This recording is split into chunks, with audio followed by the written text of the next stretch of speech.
She drew the same picture every day for 2 years. I finally understood why. Every morning, it was the same yellow crayon, the same small figure standing alone in the bottom corner of a white page. For 2 years, I told myself it was just a habit. I was wrong. It wasn't a habit. It was a countdown. Lily was 6 when she arrived at our door. She carried a backpack with a strap she'd knotted back together herself, and a Ziploc bag of 43 crayons.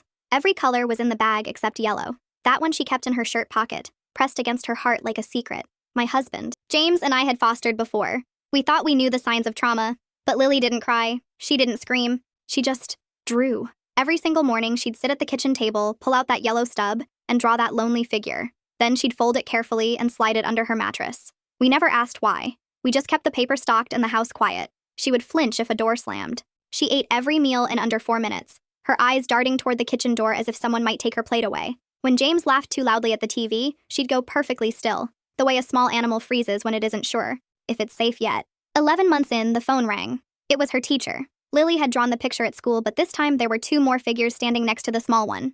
The teacher called it progress. I drove home with my hands shaking on the wheel because I knew it was more than that. It was an invitation. That afternoon, I sat beside her while she drew. I didn't say a word. When she finished, she started to fold the paper, but then she stopped. She looked at me, took a deep breath, and slid it across the table. That's when I finally understood. She hadn't been drawing loneliness. She'd been drawing the exact moment before we found her. She was saving the memory of where she started, so she'd never forget how far she'd come. 2 weeks later, the yellow crayon stayed in her pocket. She started drawing dogs we didn't own, gardens we hadn't planted, and James accidentally burning sausages on the grill. I thought the yellow period was over. I thought she was healed. But one rainy morning, I walked downstairs and found her at the table again. The yellow crayon was in her hand. My heart sank. I felt a cold knot in my stomach. Was she sliding back? She looked up, saw my face, and whispered, "It's okay. I'm just teaching it to Emma." Emma was the neighbor's 4-year-old daughter. She was going through something dark, something the adults only whispered about. Lily had recognized a shadow in that little girl that had taken me months to see in her.